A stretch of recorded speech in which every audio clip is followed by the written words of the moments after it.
पूजना विधि क्या है, तो हम उस पूजना विधि को जो करते हैं तो एक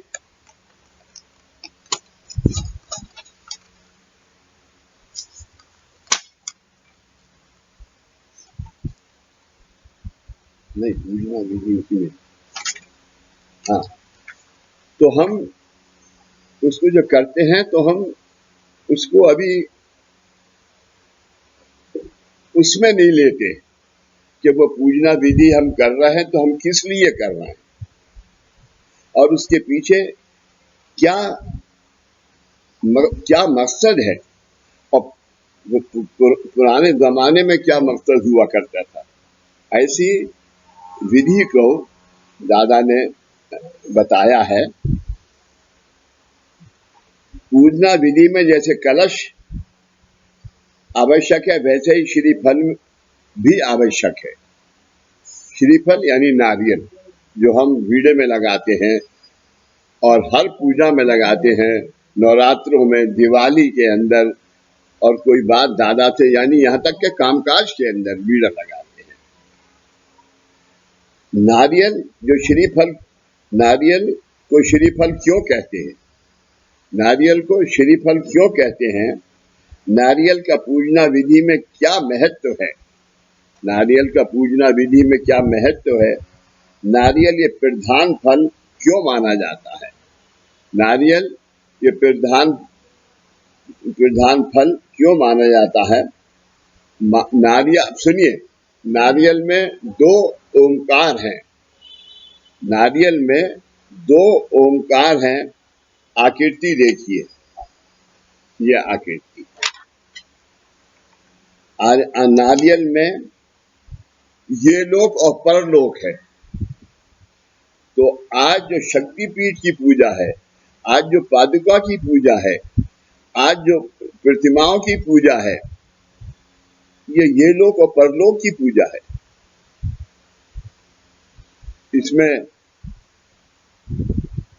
एक आरती है, ये लोकी तू परलोकी तू, ये लोकी तू परलोकी तू, काय जन्म मरना देवा, काय जन्म मरना देवा, काहे तुझी पूजा देवा, काहे तुझी पूजा। ये नारियल में ये लोग और परलोक एकत्रित हुए हैं। नारियल में पंच महाभूत तत्व हैं, पृथ्वी वायु आप तेज आकाश। नारियल में पांच महाभूत तत्व हैं। नारियल की गिरी यानी जो जटा के बाद पीली मोटी जो है और उसके अंदर गिरी जो है वो पृथ्वी है, जो गिरी है वो पृथ्वी है, पृथ्वी तत्व है। पानी यानी आप तत्व है। आपके शरीर में, मेरे आपके शरीर में 80% नारियल पानी है और उसमें भी 80% पानी है।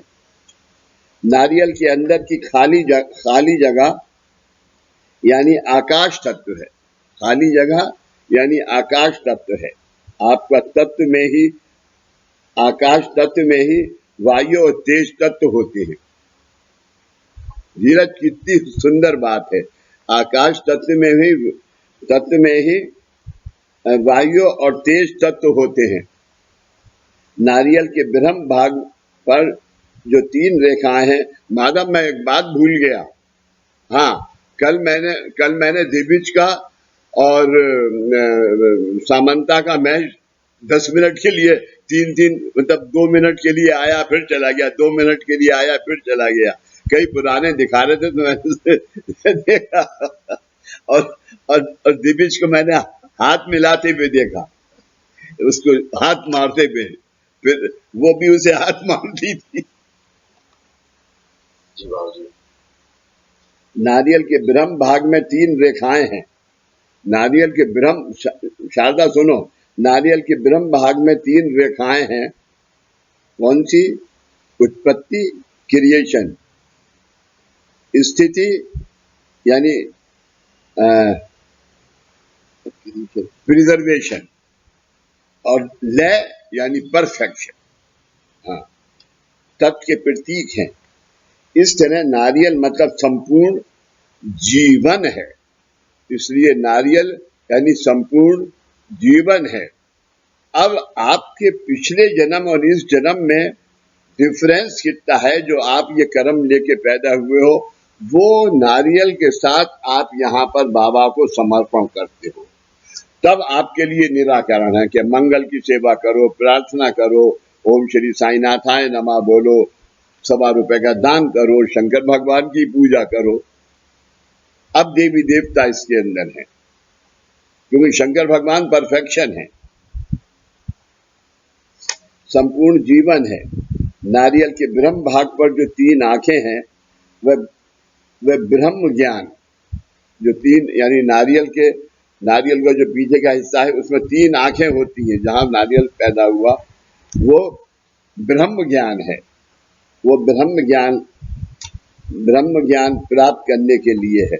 नारियल की आंखों पर जो आवरण है, यानी उसके ऊपर जो आवरण, जो उसके ऊपर एक खाल सी होती है जिसे वो नारियल वाला काट के देता है, पानी निकालता है, आवरण है, वह अज्ञान का प्रतीक है। आप जब नारियल का पानी पीते हैं तो उसे चोंच की तरफ से नहीं काटते, बल्कि जहां 3 आंखें हैं उस तरफ से काट के तब पानी पीते हैं उसका, ऐसा है ना।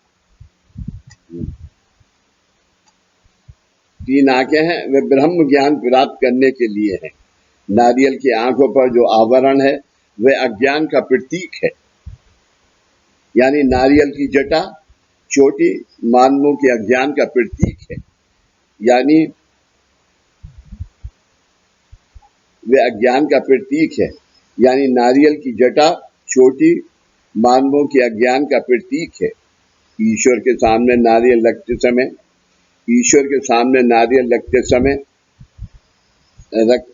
समय नारियल की चोटी ईश्वर की तरफ, ईश्वर की ओर करते हैं, ईश्वर की ओर करते हैं, मतलब ईश्वर को बताते हैं क्या, हे ईश्वर, ये अज्ञान आपके कृपा आशीर्वाद से दूर हो।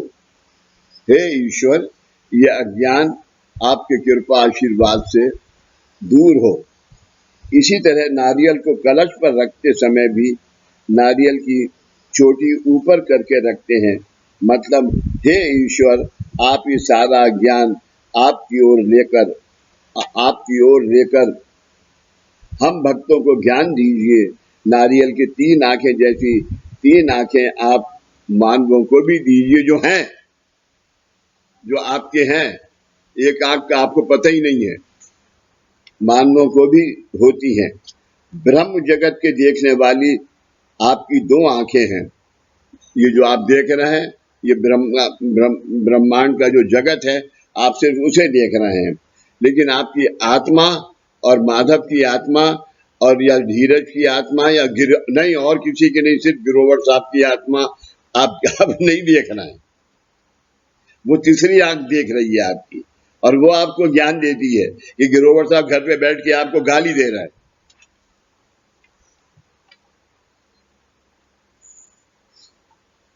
ओमकार करते समय आप दो भवों के बीच के भाग पर ध्यान केंद्रित करते हैं। इससे आपकी ब्रह्म जगत की ओर देखने वाली दृष्टि का कार्य रुककर अंतर्गत दृष्टि का कार्य आरंभ होता है। दिस इज योर थर्ड आई।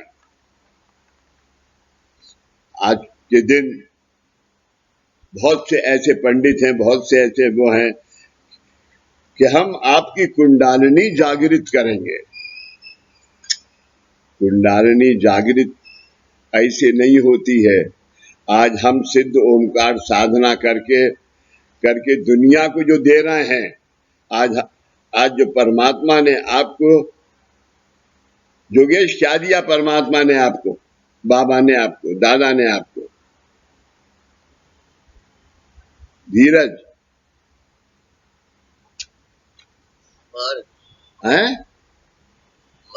इससे रास्ता क्या कारण दीक्षा मार्ग मार्ग मार्ग है कारण दीक्षा नहीं, लेकिन आपको क्या दिया? आप यहाँ पे आप बाबा के पास क्यों आते हैं? आप नहीं आते। आपके जन्म का कारण यहाँ लेके आता है, उसके लिए कारण दीक्षा है। कारण दीक्षा करी, और आज जो आप कर रहे हैं वो महाकारण दिशा दिखा रहे हैं लोगों को।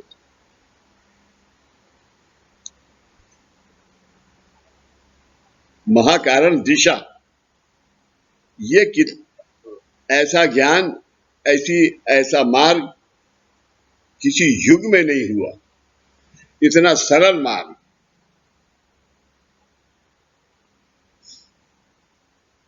आज आपसे ये पूछना चाहता हूं कि आप जो 11 ओमकार 3 दफा दिन में कर रहे हैं, उससे आपको क्या महसूस हुआ?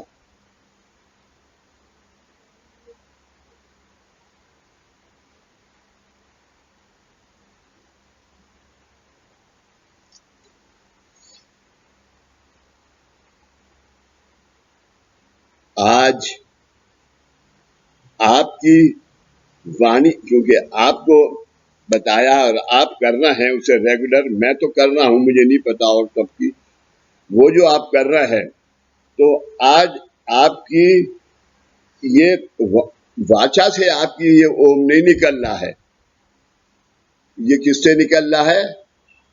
कंठ,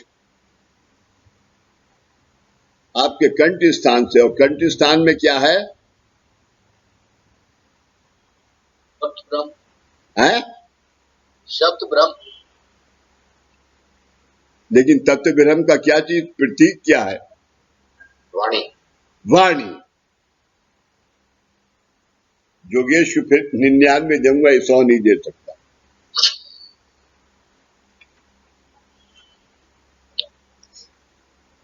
इससे आपकी ब्रह्म जगत की ओर देखने वाली दृष्टि का कार्य रुककर अंतर्गत दृष्टि का कार्य आरंभ होता है। अंतर्गत दृष्टि आज जो ये है, ये दृष्टि जो है, काय मांगू तुझे सदा दिगंबर दत्त सुशान वासी, मुक्ति ना मांगू मुक्ति ना लगे वुड बी समरसी। लेकिन इस दृष्टि का कार्य करने वाली तीसरी आंख पर आज अज्ञान का आवरण है। इस आंख के ऊपर अज्ञान का आवरण है। अज्ञान का आवरण क्यों है, बताइए?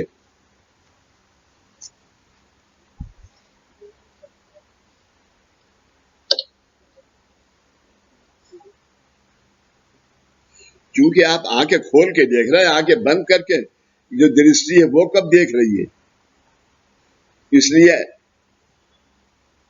दादा क्या कहते थे, जब ओमकार साधना शुरू होती थी तो दादा खड़े होकर 5 ओमकार करते थे और कहते थे डोळे बंद,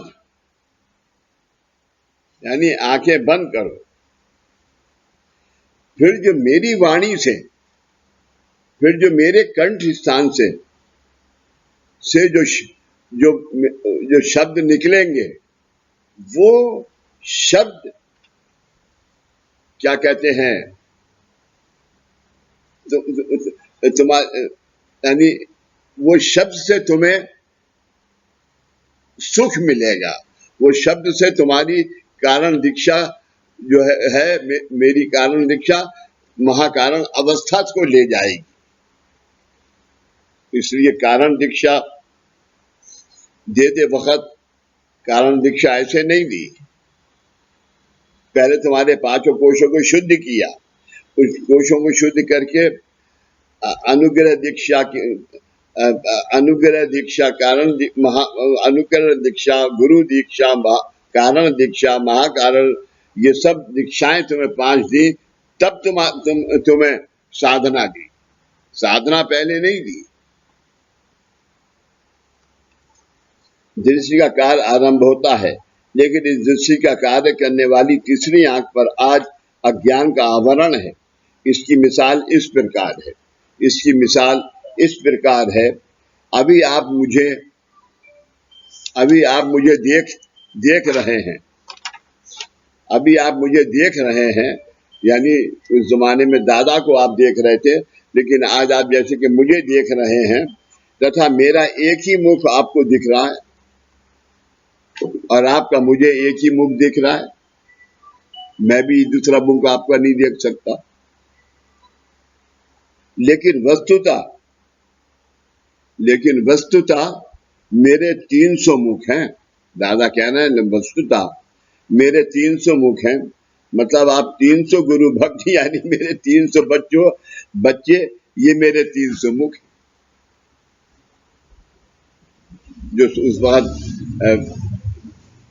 जो उस वक्त बैठे हुए थे, तो 300 मुख हैं। लेकिन आज के दिन 300 तो नहीं है, लेकिन हाँ 12-13 है।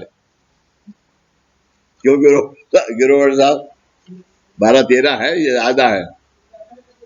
चलो हस्बैंड वाइफ 2 लगा लो, 12 के 24 तो हो गए यार। 16 है। हाँ, मेरे 300 मुख ही हैं। षडोपचार पूजन विधि करने के माध्यम, उन माध्यम का ज्ञान तथा उस ज्ञान के अनुसार उन माध्यमों का पूजन विधि में कार्य आपको और आपके द्वारा पूजना विधि कराने वालों को शास्त्रोक्त तरीके से अवगत किया है, जो पुराने जमाने में था। लेकिन जो एक्चुअल था, जिससे कि जो शक्ति आपको धारण हो, वो एक्चुअल कार्य आज आपको आज भी दिया है। इस तरह अज्ञान से विधि करने के कारण आपके द्वारा श्री परमेश्वर का अनादर होगा, यानी उस विधि से अगर आप आज भी करोगे तो परमेश्वर की रेस्पेक्ट नहीं होगी, डिसरेस्पेक्ट होगी, अनादर, और उससे आपका पाप बढ़ेगा। इसलिए अपने गुरु मार्ग में दीक्षांत विधि के समय आपके पूजना विधि बंद करने के लिए कहा था कि भाई आप क्या करते हो, आप आज भी श्राद्ध करते हो, मेरे बाप का श्राद्ध, मेरी माँ का श्राद्ध, मेरे भाई, नहीं, वो विधि मत करो। पंत महाराज के यहाँ साधन कर दिया अन्नदान, उनके नाम से अन्नदान निकालो। हाँ माधव जी बाबूजी। माधव कहाँ है?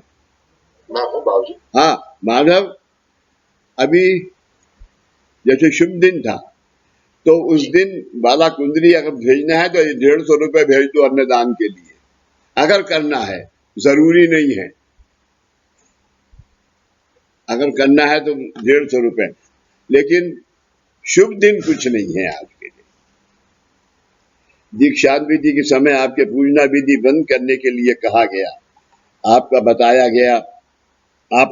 गया कि अब आप अभिषेक, लघु रुद्र, महारुद्र कुछ भी मत करो। हालांकि हमने जब कारण दीक्षा देने से पहले महारुद्र किया, लेकिन वो महारुद्र की विधि अलग थी।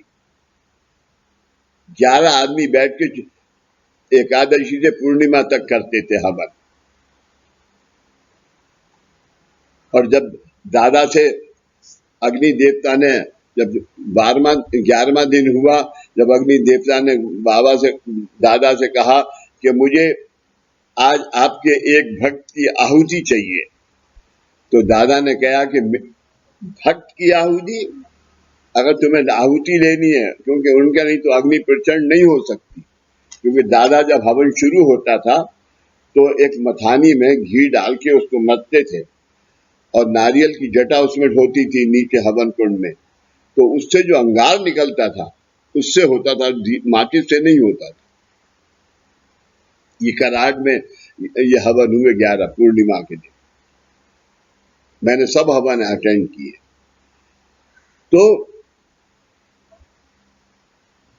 तब दादा ने, जब अग्नि देवता नहीं माने, तो उन्होंने क्या किया, दादा ने मासी मासी याग धड़विले कृष्णा क्षेत्री हवंची केले महारुद्र आहुति मांगता धाम जरा मरले। तू रुक, मैं परमात्मा से प्रार्थना करता हूं, अग्नि देवता से गया, देखो वो अभी हवन कुंड करेंगे। तब अग्नि देवता खड़े होके उनका चलो मतानी चलाओ। ऐसे ऐसा ये गुरु मार्ग है, ऐसा ये गुरु मार्ग है। मासी मासी याग धड़ विले कृष्णा क्षेत्री हवन चिकेले महारुद्र आहुति मांगता थाम जरा मंडले। तू ठहर जा, मैं करता हूं अभी।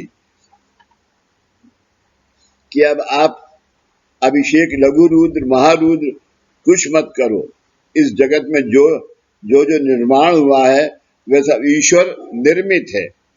जो जो भी निर्माण हुआ है, जो पैदा हुआ है, जो पेड़ पौधे कुत्ता बिल्ली, ये सब ईश्वर की जगह निर्माण है। और हर एक के अंदर ईश्वरी तत्व है और हर एक के अंदर जिंदगी का कोई ना कोई कारण है।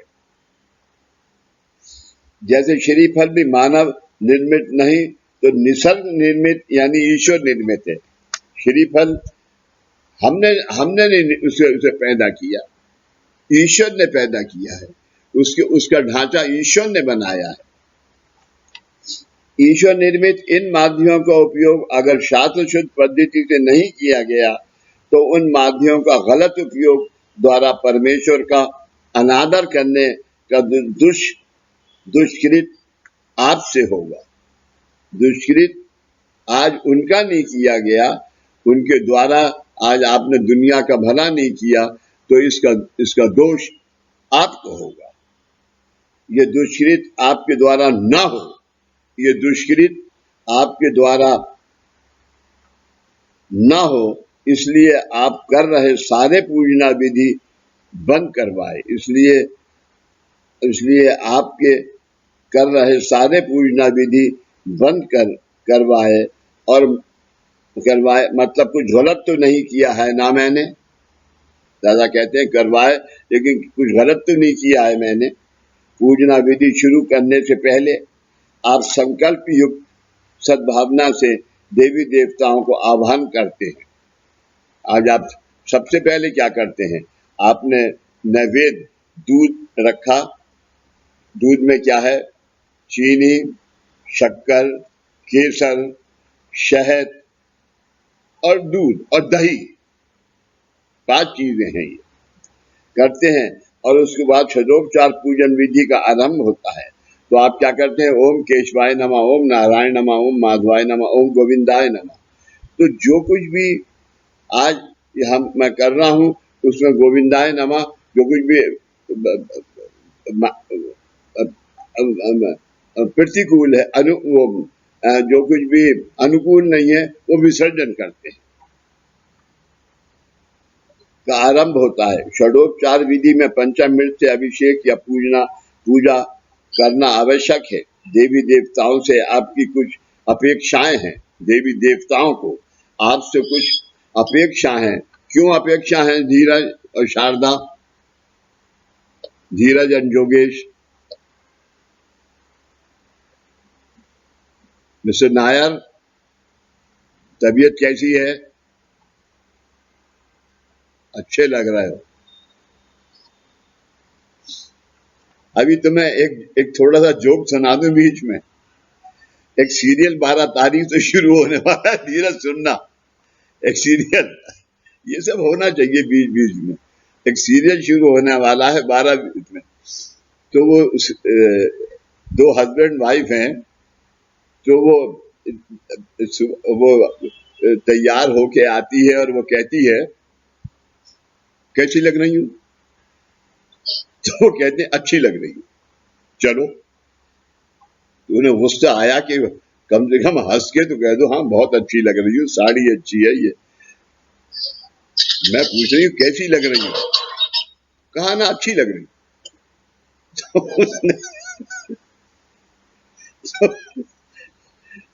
उसने कहा तुम्हारे साथ रहना बड़ा मुश्किल है। और वो चल दी आगे, वो भी पीछे पीछे चल दी।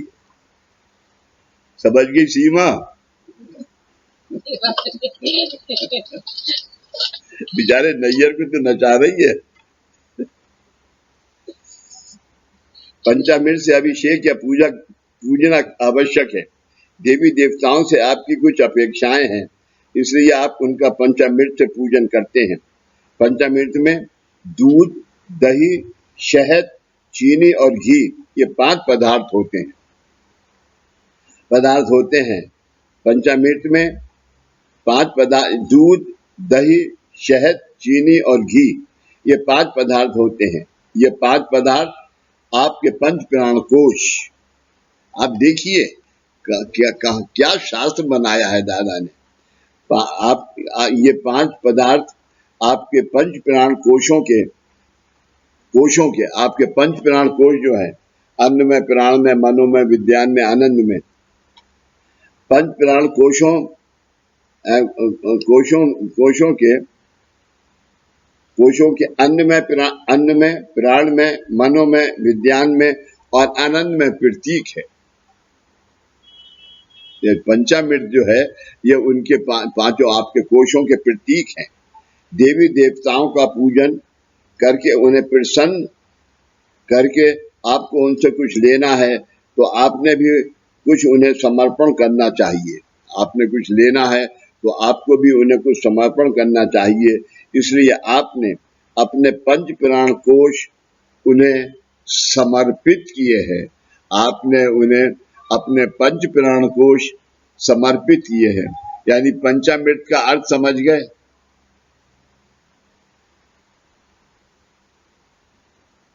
गिरोवर साहब, पंचामृत का अर्थ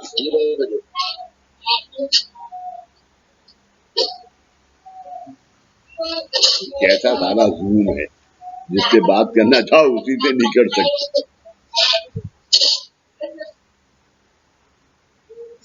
करके आपको उनसे कुछ लेना है तो आपने भी उन्हें कुछ समर्पण करना चाहिए। लेकिन गिरोवर साहब, मैंने ये देखा है कि जब मोदी साहब बात करते हैं तो 200 आदमी बैठे होते हैं तो वो अपने घर पे बैठे होते हैं और सबसे बात करते रहते हैं। वो कौन सा जूम है? आप ही सबसे बात कर रहे हो बाबू जी। हैं?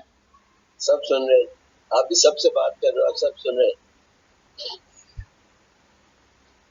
मतलब मैं जिससे कोई सवाल करूं वो उसके पास नहीं चल रहा है, क्योंकि मैं कर रहा हूं सवाल। स्क्रीन बढ़ाना पड़ेगा। अच्छा, इस अलका कहाँ है? तुम अकेले क्यों बैठे हो?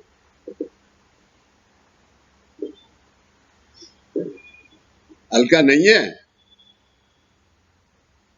अलका किचन में है बाबू जी। बच्चों के लिए तैयारी कर दी है। चलो, तो सुबह से तुम क्या कर रहे थे? मैं तो ऊपर झाड़ू पोंछा तक करके आया हूं। मैं बर्तन मांज के आया हूँ बाबू जी।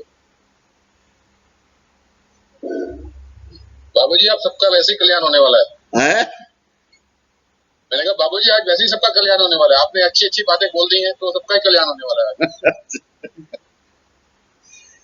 अगर सीमा खाना बनाती है तो तुम्हें झाड़ू पोछा करना चाहिए, ब्लड प्रेशर भी कम होगा। बाबूजी वो कर रहे हैं, अब पता नहीं उसकी वजह से हो गया क्या।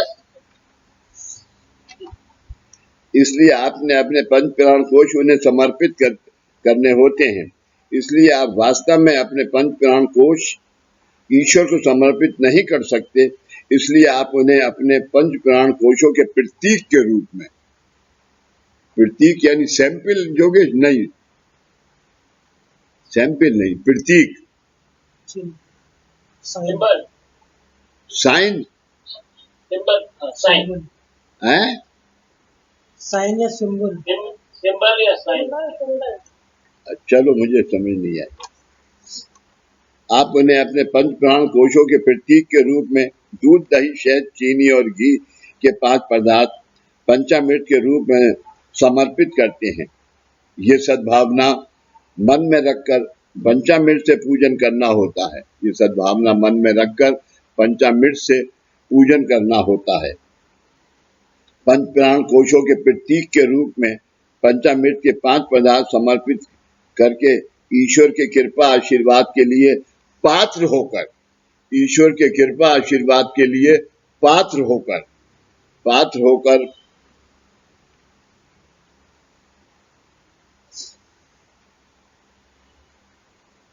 पदार्थ समर्पित करके ईश्वर के कृपा आशीर्वाद के लिए पात्र होकर संतुष्ट मन से उन्हें पुनरागमन या अर्थात आप पुनश्च आइए, ये कहना है, आप फिर से आइएगा, ऐसा कह के ये करते हैं। ऐसा कह के उन्हें आप फिर से आइए, ये आज ये कार्य विधि पूरी हुई, आप फिर से आइए, ये कह के उन्हें वापस करते हैं। इतना महान कार्य पंचामृत पूजन में है, इतना महान कार्य पंचामृत पूजन में है। इसलिए जब हम अनुष्ठान लगाते हैं तो पहले पंचामृत से, पहले पानी से किया, फिर पंचामृत से, फिर दूध नहीं, फिर दूध से, फिर पंचामृत से।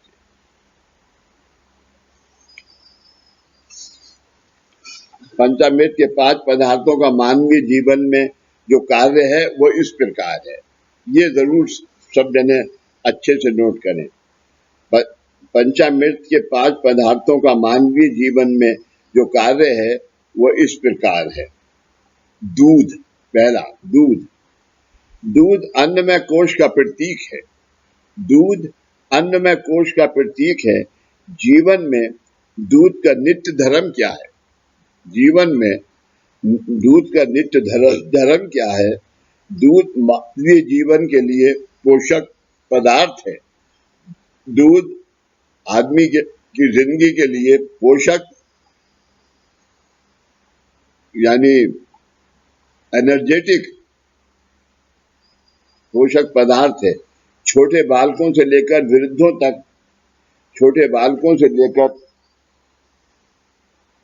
वृद्धों बुढ़ों तक दूध सभी को पुष्टि शांति देता है। लेकिन धीरज एक बड़ी खराब बात है। मेरे डॉक्टर ने कहा तुम दही खा सकते हो, दूध मत पीना। बताइए, पोषक पदार्थ ही मुझसे अलग करा दिया। नहीं यार, तुम दूध पी रहे हो? नहीं नहीं, दूध नहीं। बाबूजी, तो कुछ आयुर्वेदिक में कुछ लोग कहते हैं कि एक उम्र में दूध नहीं पीना चाहिए। चलो, दूध का गुणधर्म खुद में धारण हो, ये भाव मन में रखकर ईश्वर को दूध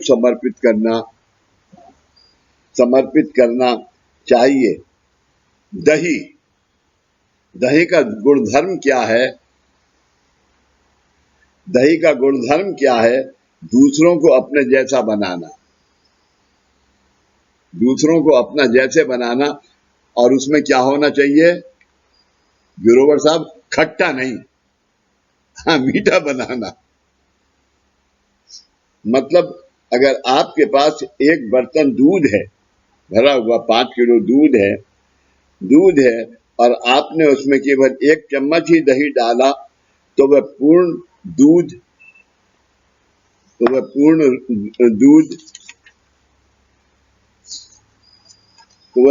दूध दही बन जाता है 1 चम्मच से। वही आज के दिन, आज आप सेवक की, साधक की अवस्था है। सेवक सिद्ध, आज साधक कब हुआ? सेवक सिद्ध एंड साध, तब साधक हुआ। आज आप दही जैसे यानी दूसरों को अपने जैसा बनाने वाले नहीं हुए हैं। पंचामृत का नाम लेने की पात्रता आपके पास नहीं है। पंचामृत का नाम लेने की पात्रता आपके पास नहीं है। आपने अपना जीवन कैसे बनाना है? पहले दूध जैसा और फिर दही जैसा, पहले दूध जैसा और फिर दही जैसा। बालक, वृद्ध, ज्ञानी, अज्ञानी, किसी के भी पेट में दूध जाता है तो उस दूध का कभी भी जहर नहीं होता। दूध सभी के लिए सुदृढ़ता देने वाला तथा पोषक ही होता है, सुदृढ़ता यानी ताकत और पोषक होता है। इसी तरह आपका जीवन भी जगत के सभी लोगों के लिए पोषक होना चाहिए, आपका जीवन भी, क्योंकि आप गुरु मार्गी हैं। आप गुरु मार्गी हैं। कल की आपको एक बात बताऊं। कल मैं काम करके करीब 12:30 और 1 बजे ऊपर गया और करीब 2 बजे मैंने लंच लिया और सो गया।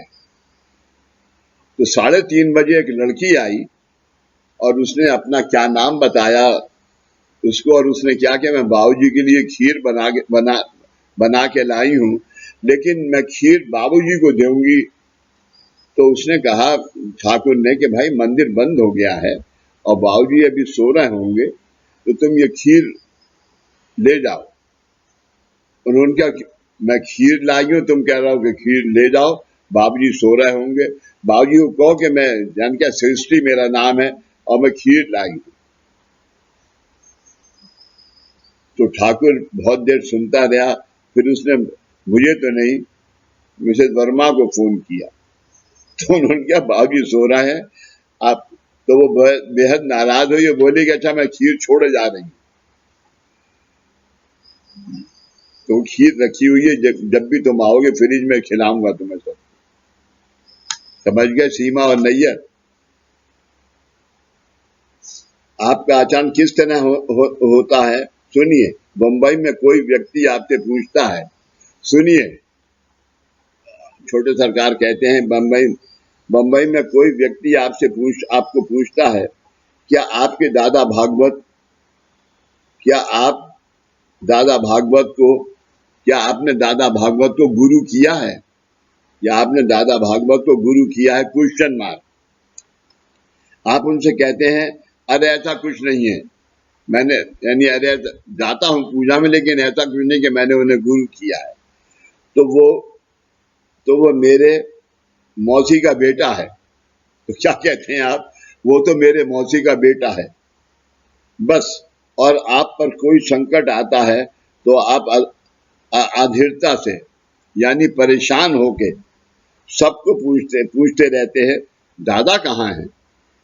सबको पूछते रहते हैं, दादा कहाँ हैं, कहाँ मिलेंगे। मतलब अन्य समय पर आप मुझे रिश्तेदार के नाम जोड़कर टालते हैं और संकट आने पर गुरु बोलते हैं, संकट आने पर गुरु बोलते हैं। इस तरह समय के अनुसार आप अपना गुण धर्म बदलते हैं। इसका अर्थ आप दही जैसे नहीं हैं। इसका अर्थ आप दही जैसे नहीं है कि 1 चम्मच दही 1 कटोरा भर के दही बनाता है। दही अपना गुणधर्म किसी भी परिस्थिति में नहीं भूलता। दही अपना गुणधर्म किसी भी परिस्थिति में नहीं भूलता। आप दही को चाहे गाय के दूध में डालो या भैंस के दूध में, दही उसे अपने जैसा बनाता ही है। आपका आचरण इस तरह होना चाहिए। आप जिस समाज में रहते हैं वे समाज अज्ञानी है। आप जिस समाज में रहते हैं वे समाज अज्ञानी है, नहीं तो आज आपके पास कोई कामकाज को हाजिर नहीं होता। आम लोगों को अपना जन्म किस कारण के लिए हुआ है ये समझ नहीं आता। आप गुरु कृपा आशीर्वाद से ज्ञानी हुए हैं, अपने जीवन का महत्व और सार्थक जान गए हैं। आप गुरु कृपा आशीर्वाद से, ये दादाजी के ये शब्द कभी मत भूलना। आप गुरु कृपा आशीर्वाद से ज्ञानी हुए हैं, अपने जीवन का महत्व और सार्थक जान गए हैं। अपने जीवन का महत्व और सार्थक जो आप परफेक्शन है जान गए हैं। अब आपने अपने माध्यम द्वारा दूसरों की जीवन, अब आपने अपने द्वारा दूसरों के जीवन की अज्ञानता, दूसरों के जीवन की अज्ञानता को इंग्लिश में क्या कहेंगे? लैक ऑफ नॉलेज हैं? lack of knowledge. lack of knowledge, हाँ, very good, lot of knowledge. ज्ञान पीठ है साईं की नगरी, और साईं साईं और साईं ज्ञानी है, क्या है, ऐसा कुछ है। अज्ञानता निवारण करने का कर्तव्य करता है। यह आपके प्राणमय कोश की अवस्था है, यह आपके प्राणमय कोश की अवस्था है, यानी दही अवस्था है। दही आपके प्राणमय कोश का प्रतीक है। दही आपके प्राणमय कोश का प्रतीक है। शारदा के बराबर प्रतीक बैठा है, प्रतीक है। शहद, अब शहद,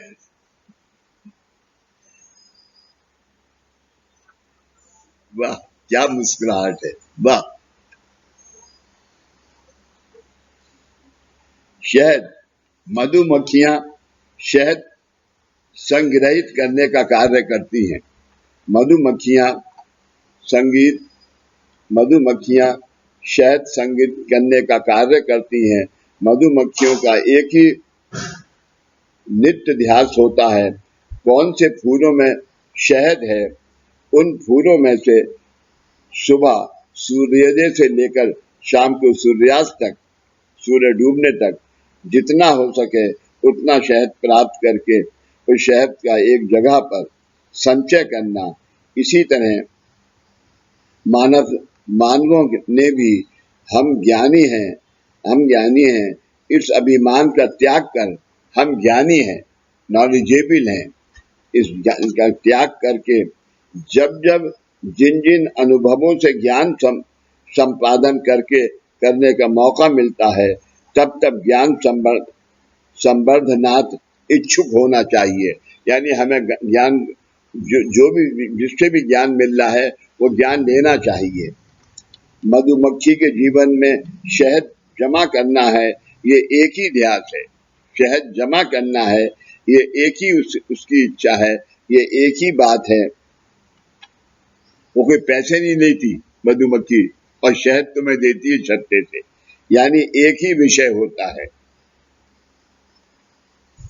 एक बहुत अच्छा ख्वाजा सलीम चिश्ती साहब का एक वो मुझे कव्वाली याद आ गई, एक शेर याद आ गया। बताओ शारदा क्या शेर है?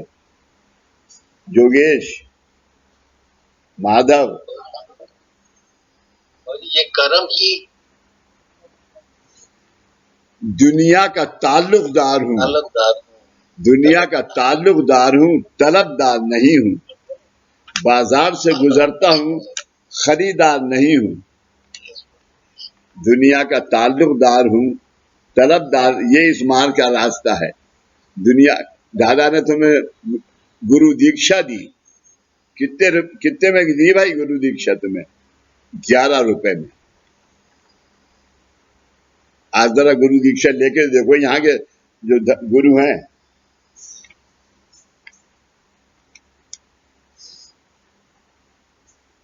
दुनिया का ताल्लुकदार हूँ, तलबदार नहीं हूँ। बाजार से गुजरता हूँ, खरीदार नहीं हूँ। एक ही ध्यास होता है, यानी एक ही विषय होता है।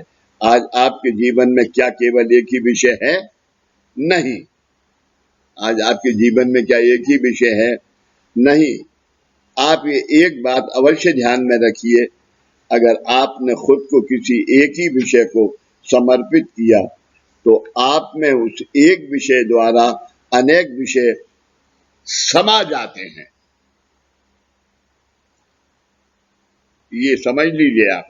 तो मधुमक्खी का कि ये मिसाल दी है दादा ने कि उसका एक ही विषय है कि शहद इकट्ठा करना, छत्ते में देना, और रामदेव उस छत्ते को तोड़ के लटका के उसे शहद को निकाल के बेचते हैं। क्यों भाई, आज कैसे आना हुआ?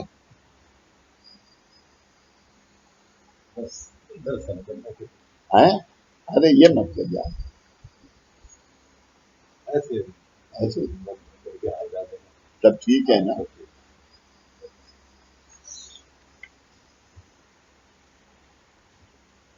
अब खोल दिया है मैंने मंदिर 15 तारीख से, 15 जुलाई से। आया करो संडे को, तो कम से कम मूवी तो ले जाओ। बस ऐसे ही हैं? दर्शन करने का मन तो चला आज मैंने कल मनीष भाई को फोन किया था कि ये जंगल है, बड़े सांप हैं इसमें, तो मैंने क्या इनको कटवा देता हूँ मैं, मुझे परमिशन दे दो, दिलवा दो। जो ट्यूबवेल वाले हाँ, जो पंप हाउस है, तो उन्होंने कहा नहीं मैं करता हूँ, आपको बताऊंगा। मैं बात करूँगा। नहीं, वो कह गया कि मैंने आपसे सिफारिश कराई है, वो करेंगे। नहीं, वो कई बार ना जब ध्यान से निकल जाती है तो मैं वैसे कह दूंगा। अच्छी बात है। अगर आपने खुद को किसी एक ही विषय को समर्पित किया तो आप में उस एक विषय द्वारा अनेक विषय समा जाते हैं। लेकिन अगर आप अनेक विषयों के पीछे भागते हैं, लेकिन अगर आप अनेक विषयों के पीछे भागते हैं तो आप में एक भी विषय समा नहीं सकता, तो आप में एक भी विषय समा नहीं सकता।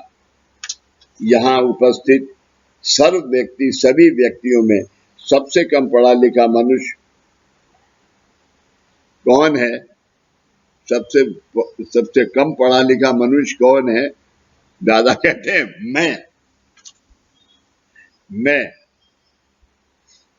आप सब कम से कम ग्रेजुएट तो हैं ही, लेकिन मैं आपको अज्ञान दे रहा हूं, इसका कारण है, मैं आपको अज्ञान दे रहा हूं, इसका कारण है गुरु ये मेरा एक ही प्रधान विषय है।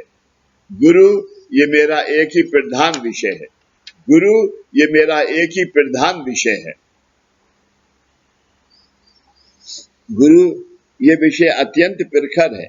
गुरु ये विषय अत्यंत प्रखर है। इस एक ही विषय में विश्व के सर्व विषय समा गए।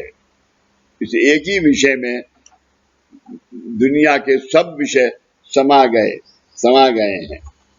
मधुमक्खियों ने अत्यंत परिश्रम से संचित किया हुआ शहद पंचामृत में जब आप ईश्वर को समर्पित करते हैं तब ईश्वर प्रसन्न होते हैं। आप ईश्वर को समर्पित करते हैं तब आप ईश्वर को प्रसन्न होते हैं। और आपका विषय अगर गुरु है तो जब आप ईश्वर का कार्य करते हैं तो ईश्वर प्रसन्न होते हैं, तब ईश्वर प्रसन्न होते हैं। इसका अर्थ ये है कि आपका इस संकल्प अति सामान्य है या बहुत ही महान है। आपका इस संकल्प या तो अति सामान्य है या बहुत महान है, लेकिन आपके इस संकल्प की पूर्णता छोटी सी मधुमक्खी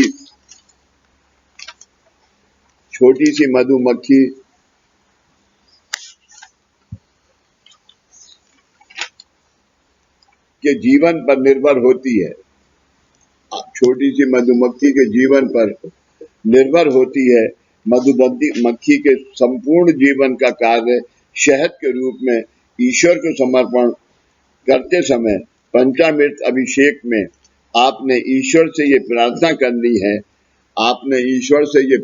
करनी है, हे भगवान कृपा ऐसा कार्य आप मेरे माध्यम द्वारा निर्माण कीजिए। ऐसा कार्य आप मेरे माध्यम द्वारा निर्माण कीजिए। ऐसा कार्य आप मेरे माध्यम द्वारा निर्माण कीजिए। आपको मैं दादा की एक बात बताऊं, माधव आप भी सुनना।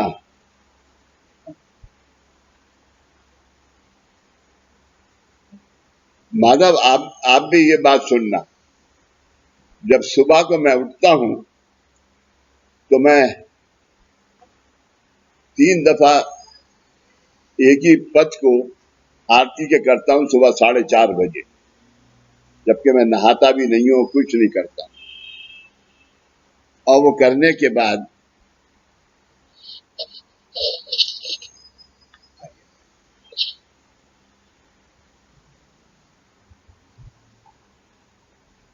फिर चाय वाय बना के चाय पीता हूं और सब कार्य करने के बाद फिर जब मैं सुबह को बाद में आता हूं तो मैं बाबा से ये प्रार्थना करता हूं कि कल का दिन आपकी कृपा से बहुत अच्छा गुजरा, हर आने वाले को सुख शांति और समाधान मिले, ऐसी मैंने कल प्रार्थना थी और वही प्रार्थना आज है। आज के दिन उससे ज्यादा लोगों को सुख हो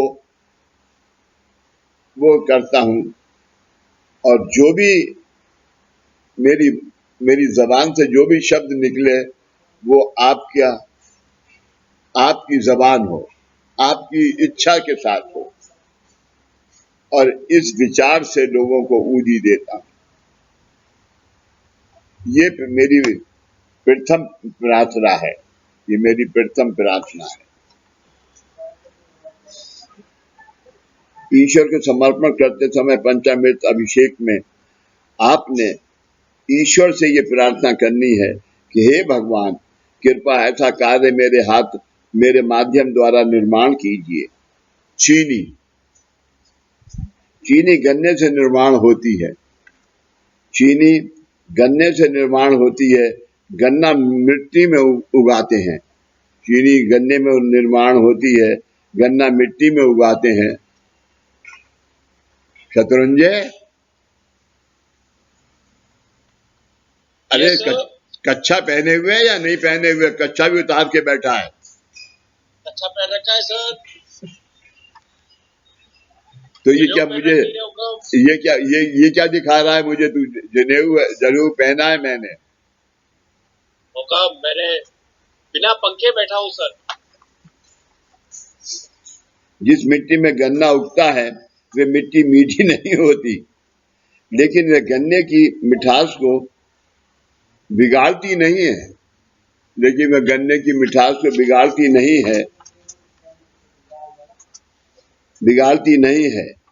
ये गन्ने की विशेषता है, ये गन्ने की विशेषता है।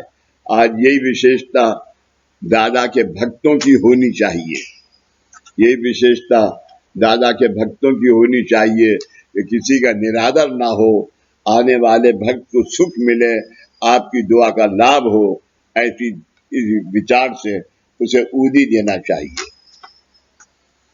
ये गन्ने की विशेषता है।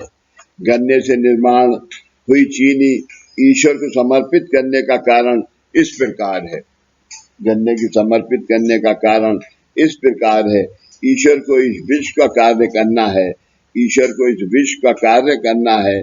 उसके लिए ईश्वर ने सभी मानवों के जीवन में अवतार रूप में जाने के लिए सोचा, तो ईश्वर की क्या अवस्था होगी? अवतार रूप में सभी अवतारी हो ऐसा सोचा तो क्या अवस्था होगी?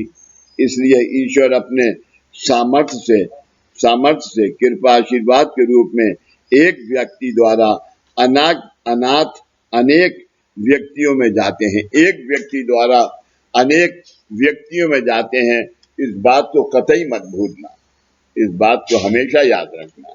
एक व्यक्ति द्वारा कि आज इतना गुरु से प्यार करना चाहिए इंसान को, गुरु की मार्ग को इतना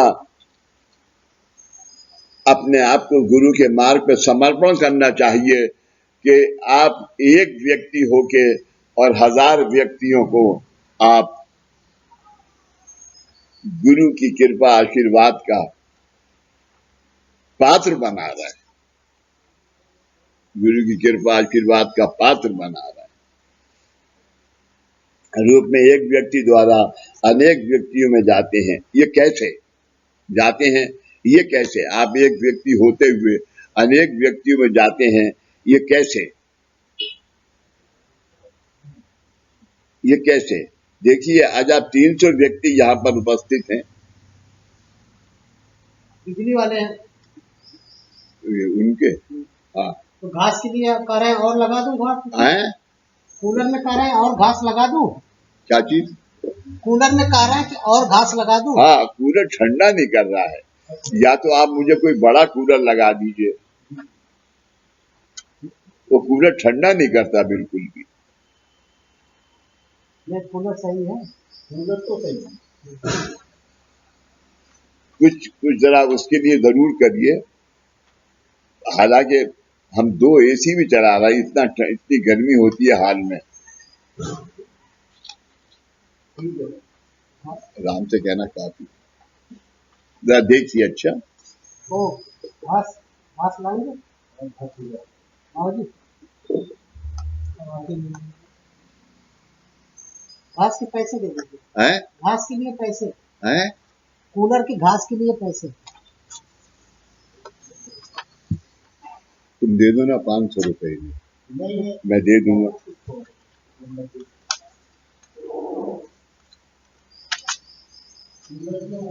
ईश्वर को इस विश्व का कार्य करना है, उसके लिए ईश्वर ने सभी मानवों के जीवन में अवतार रूप में जाने के लिए सोचा, तो ईश्वर की क्या अवस्था होगी। इसलिए ईश्वर अपने सामर्थ्य से कृपा आशीर्वाद के रूप में एक व्यक्ति द्वारा अनेक व्यक्तियों में जाते हैं, एक व्यक्ति द्वारा अनेक व्यक्तियों में जाते हैं। ये कैसे? अब ये जो छोटे बाबा की जो ये एक्सप्लेनेशन है वो सुनिए। ये कैसे? देखिए, आज आप 300 व्यक्ति यहाँ पर उपस्थित हैं। देखिए, आज आप यहाँ 300 व्यक्ति उपस्थित हैं। मेरे माध्यम द्वारा 300 व्यक्तियों को गुरु कृपा आशीर्वाद प्राप्त हुआ है। मेरे माध्यम द्वारा आप 300 आदमी को गुरु कृपा आशीर्वाद प्राप्त हुआ है। आपके माध्यम द्वारा अन्य 3000 लोगों को ये गुरु कृपा आशीर्वाद प्राप्त होगा। आपके माध्यम द्वारा ये 300 लोगों को, 3000 लोगों को गुरु कृपा आशीर्वाद प्राप्त होगा। उनके द्वारा और 3000 से 30,000 और 30,000 से 30 लाख, 3000 से 3000 और 30,000 से 3 लाख, इस तरह से ईश्वर जगत के अनगिनत व्यक्तियों में जाते रहते हैं। इसलिए इस प्रकार ईश्वर जगत के अन्य व्यक्तियों में इस प्रकार जाते रहते हैं।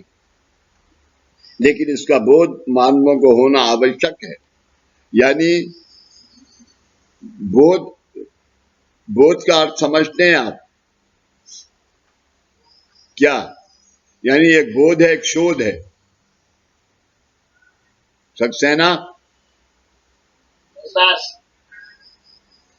यकीन, यकीन, इसका यकीन आपको होना चाहिए कि क्योंकि मैं बाबा का आज्ञा का पालन कर रहा हूं, तो जो मैं करूंगा वो उसका लाभ दुनिया को होगा। ऐसा 30 लाख आदमियों का ऐसा कार्य है। और उस 30 लाख से अगले 30 लाख, उस 30 लाख से अगले 30 लाख। इससे क्या होगा? तीसरे लोक तक के मृत व्यक्तियों को भी पहुंचेगा लाभ। यही 150 रुपए पंत महाराज की अन्नदान के लिए भेजने का कार्य है। इसमें गैप आ रहा है। हैं? क्या? किसने क्या किया? ईश्वर का ये कार्य गन्ने की खेती जैसा है। ईश्वर का ये कार्य गन्ने की खेती जैसा है। गन्ने के प्रत्येक टुकड़े पर आंख जैसी निशानी होती है, जिससे नए गन्ने का निर्माण होता है। मतलब एक गन्ने पर अगर 10 आंखें हैं, तो उस एक गन्ने से 10 गन्ने निर्माण होते हैं। मतलब उस गन्ने का जीवन 10 गुना बढ़ जाता है।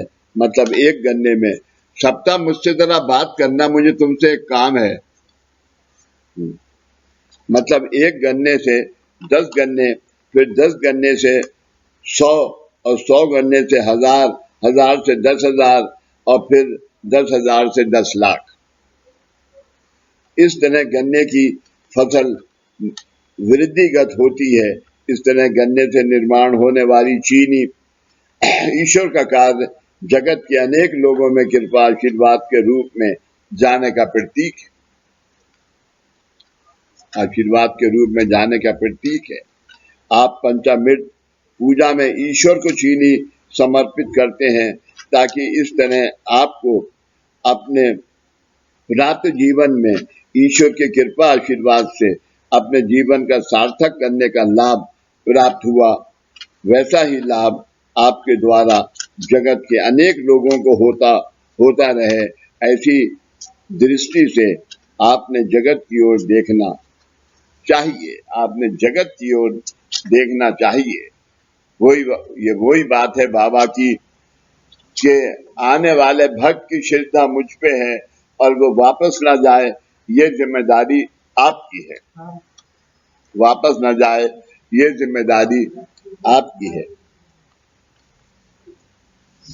अपने जगत की ओर देखना है। गुरु कृपा आशीर्वाद से आपको ज्ञान प्राप्त हुआ है और अपने जन्म का कारण ज्ञात हुआ है। वह ज्ञान जगत के अन्य लोगों को देने का क्रिया आप मानवों को आपके ये जन्म में प्राप्त हो, इस भावना से पंचामृत पूजन में ईश्वर को चीनी समर्पित करती है। चीनी का ये अर्थ है समर्पण करना है। घी, पंचामृत अभिषेक में प्रथमता दूध और आखिर में घी, प्रथमता दूध और आखिर में घी है। षोडोपचार पूजन विधि में आरंभ में आप एक परी दूध ईश्वर को समर्पण करते हैं। उस दूध में भी घी होता है, लेकिन वह घी आपको कब दिखाई देता है? दूध पर प्रक्रिया होने से दूध का प्रथमकरण होता है, तब दूध में जो अति सत्व गुण होता है वह घी के रूप में बाहर आता है। जब हम उसको मथते हैं, दही जमा के जब हम उसे मथते हैं, या आज दूध के ऊपर की मलाई, मेरे यहाँ दूध के ऊपर की मलाई रोज उतारी जाती है और फिर राम उसको बॉयल करता है, तो मावा अलग हो जाता है और घी दाल में आ जाता है। दूध प्रक्रिया होने से दूध का प्रथमकरण होता है, तब दूध में जो अति सप्त गुण होता है वह घी के रूप में बाहर आता है। ऐसा ये घी मतलब आपने गुरु कृपा आशीर्वाद से जीवन में प्राप्त किया हुआ आपके जन्म का कारण है। आपके जन्म का कारण है और वो कारण महाकारण दिशा है। ये घी आपने सबको प्रकाश देने के लिए निरांजन में डालना है। हर रोज 2 चम्मच घी खाकर आपने पहलवान नहीं होना है। समझ गई लीना? 2 चम्मच घी खाकर पहलवान नहीं होना है। सीमा तुम भी समझ लो। 2 चम्मच घी नैयर को दो, तुम रोज मत खाना बंद कर। पहलवान नहीं होना है। निरांजन का आकार आकृति में दिखाए अनुसार है। राम इधर आओ, 1 मिनट। हाँ, मैं जरा सा इससे निपट जाऊंगा, आधा घंटा लगेगा। और ये एक छोटी टंकी लाके 1000 की जितनी वो है, वो उस छत के ऊपर और रखो। और चाहिए जो बाथरूम है ना, हाँ। और रखो। कल पानी नहीं था बिल्कुल, आज तो मैं टैंकर मंगवाने वाला, लेकिन आ गया सुबह। 1 टंकी और चाहिए। अभी करो इसे, गर्मी आ रही है, हम कैसे सुबह नहाए नहीं तो या पूजा पाठ कैसे करेंगे? गुरु कृपा से जीवन प्राप्त किया हुआ आपके जन्म का कारण है। ऐसा ये घी मतलब आपने गुरु कृपा आशीर्वाद से जीवन में प्राप्त किया हुआ आपके जन्म का कारण है। ये घी आपने सबको प्रकाश देने के लिए निरांजन में डालना है। हर रोज 2 चम्मच घी खाकर आपको पहलवान नहीं होना है। निरांजन का ज्योत है, उसका आकार आकृति में दिखाए अनुसार है। इसमें नीचे का तिकोना भाग ये लोक है, इसमें से नीचे का भाग जो है वो ये लोक है, और ऊपर का तिकोनी भाग परलोक है, जिसमें घी डालते हैं, वो परलोक है। नीचे का ये लोक है। ये दोनों भाग जहां जुड़े हैं, वहां जहां जुड़े हैं, ये धीरज सुनना, ये दोनों भाग जहां जुड़े हैं वहां कारण दीक्षा है। तो बीच वाला भाग वहां कारण दीक्षा है। निरांजन की ज्योत यानी आपकी आत्मा है। निरांजन की ज्योत यानी आपकी आत्मा है। जब आपने अपने प्राप्त जीवन का सार्थक किया, जब आपने अपने प्राप्त जीवन का सार्थक किया, आज सबको ये सदगति है प्राप्त जीवन को सार्थक करने की। क्यों सदगति है? क्योंकि आपके कर्मों का विमोचन हो चुका है। आप आज सार्थक इसी जन्म में कर सकते हैं। मरने के बाद दूसरा जन्म क्या होगा? कोई बता सकता है आप में से? दूसरा जन्म क्या होगा अगर आपने ऐसा किया? कारण जन्म। कार्य भी हो सकता है जोगेश। कारण या कार्य? हाँ, कार्य और कारण। कर्म जन्म नहीं होगा। लेकिन जब दूसरे को दुख नहीं पहुंचाओगे तब नहीं होगा।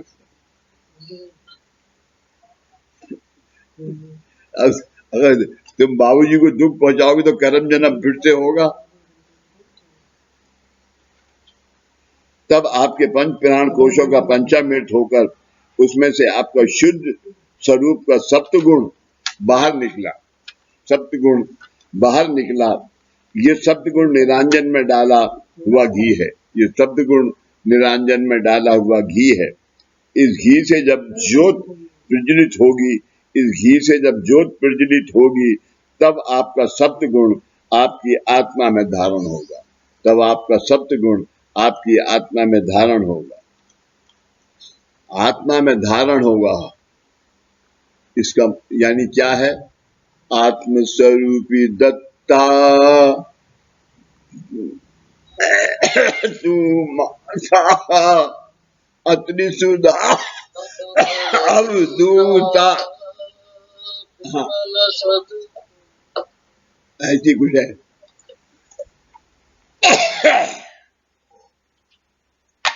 आराम से कहना शांति में।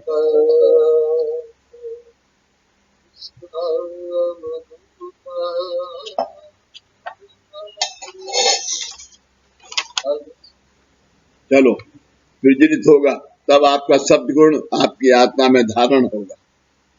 मतलब ये लोक और परलोक इन्हें कारण दीक्षा से, यानी ये लोक और परलोक इन्हें कारण दीक्षा से जोड़ने के बाद प्रज्वलित हुई इस देह रूप निरांजन की अक्षय ज्योत इस जगत में विश्व शांति का कारण होगी। इसकी ज्योत आज अगर ये दादा का कार्य जो आज बिखर गया, अगर सब एक जगह होता तो आज विश्व शांति तो फिर भी होगी। लेकिन जो देर लगी, नहीं तो 2021 से विश्व शांति शुरू होनी चाहिए। लेकिन उसके लिए क्या हुआ? आज विश्व शांति के लिए जो रुकावट आई, उसके लिए क्या किया? आज यही कोरोना कोविड-19 है। यही कोविड-19 है।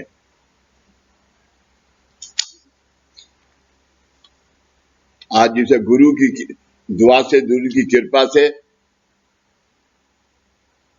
तुम्हारे 11 ओंकार से नीचे ले आएंगे। टाइम नहीं पता मुझे कि अक्षय ज्योत इस जगत में विश्व शांति का कारण होगी, यानी विश्व शांति का कार्य करेगी। इस तरह नित्य जीवन में पूजन अर्चना के ये प्रतीक अपनी भारतीय संस्कृति में पूर्व काल के ऋषि जनों ने निर्माण करके दिए हैं। कुछ समय बाद मानव केवल अनुकरण पद्धति के आचरण करते रहे, इसलिए आज मानवों को इस तरह की दुख भरी परिस्थिति प्राप्त हुई है। मैं अब आपसे सवाल पूछता हूँ, दादा कहते हैं कि मैं अब आपसे सवाल पूछता हूँ कि ईश्वर ने आपके लिए क्या कुछ नहीं किया है। मैं अब आपसे सवाल पूछता हूँ कि ईश्वर ने आपके लिए क्या कुछ नहीं किया है और आपने आज तक ईश्वर के लिए क्या किया है। ईश्वर ने आज आपकी गलती को भी माफ करके किया है ईश्वर ने, लेकिन आपने आज आदमी की गलती को भी माफ करना मुनासिब नहीं समझा। आज तक आपने अज्ञानता से ही धार्मिक विधि किए हैं। मैंने बताया अनुसार पूर्ण वाचन तथा पंचामृत पूजन करके उस विधि का समापन क्या कभी आपने किया है? नहीं। क्या आपने कभी किया है? नहीं। आप ईश्वर का आदर नहीं कर सके, आप ईश्वर का आदर नहीं कर सके।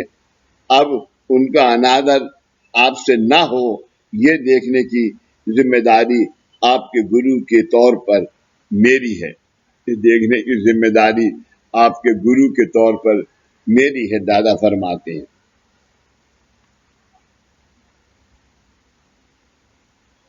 इसलिए मैंने आपका औपचारिक रूप का देवतार्जन बंद करने के लिए कहा, लेकिन वह आपको मान्य नहीं है, इसलिए आप मुझसे दूर भाग जाते हैं।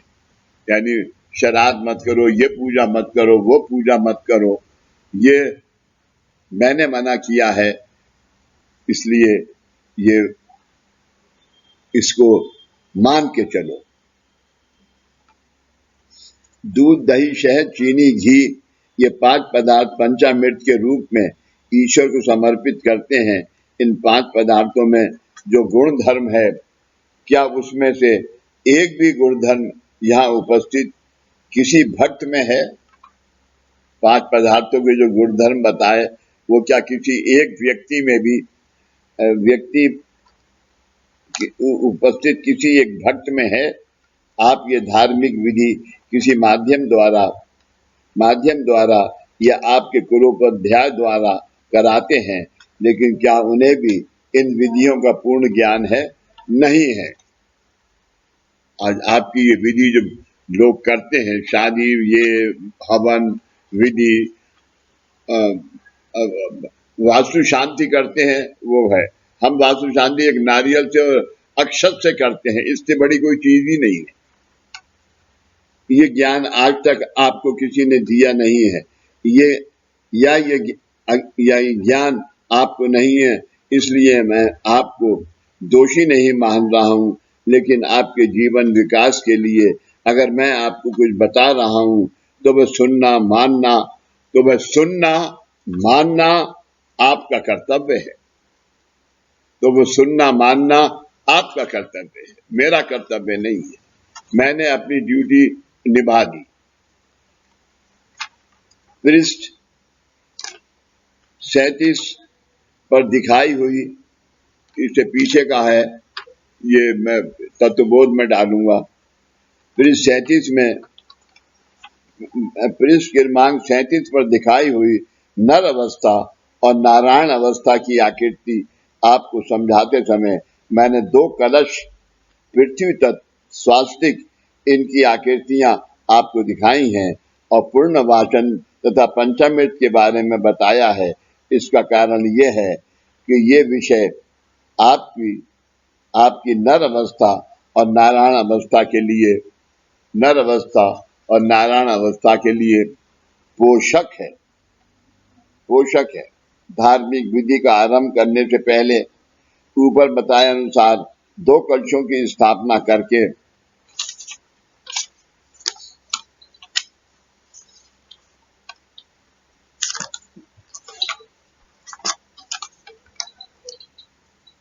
देवताओं को आवाहन करते हैं। धार्मिक विधि करने के लिए 2 कलश पाटे पर रखते समय वहां पृथ्वी तत्व निकालते हैं। पृथ्वी तत्व मतलब विश्वपीठ मतलब ब्रह्मांड है, इसी तरह मानवीय जीवन जिस काया वाचा मन में धारण हुआ है वह भी ब्रह्मांडी है, लेकिन उसकी अनुभूति कब होगी? जब प्राप्त जीवन की आपको पहचान होगी तब। जब प्राप्त जीवन की आपको पहचान होगी तब। उसके लिए एक शब्द है, आपको अपने, उसके लिए एक शब्द है, अपनी गांठ बांध लो, आचरण। उसके लिए एक शब्द है, आचरण। आचरण मुझसे इंग्लिश में जोगेश और शारदा ये मत कहना डिसिप्लिन, डिसिप्लिन कुछ नहीं होती है।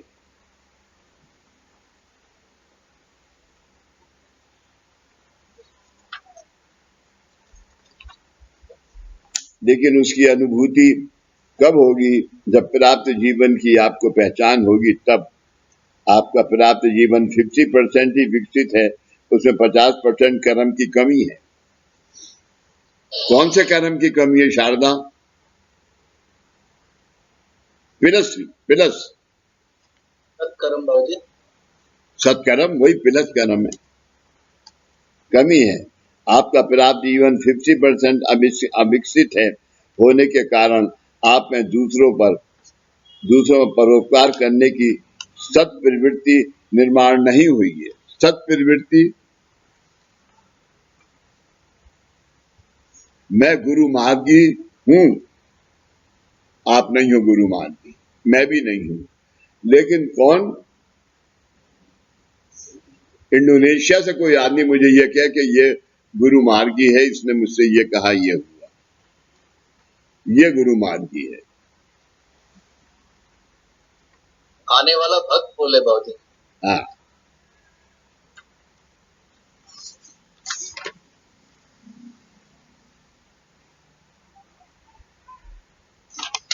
इसीलिए एक तुकबंदी है शेर की, तुकबंदी है, न होता तू तो मैं होता, न होता तू तो मैं होता, न होता मैं तो तू होता, न होता तू न होता मैं तो भी मैं होता। अब मैं आज आदमी में भी है और मैं भगवान में भी।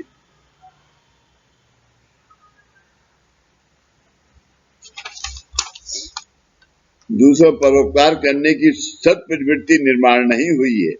लेकिन जिस परिवार में आपका जन्म हुआ है उस परिवार के सदस्यों को संभालने का कर्तव्य तो आपने करना ही चाहिए। उस परिवार के सदस्यों को, आज के दिन मुझे अपने बेटे की तो चिंता है मगर मुझे अपने बाप की चिंता नहीं है।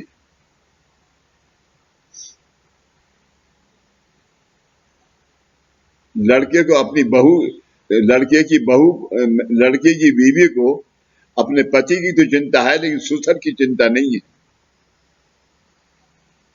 ससुर को नमक और रोटी और बीवी को मुर्गे की टांग और पुलाव।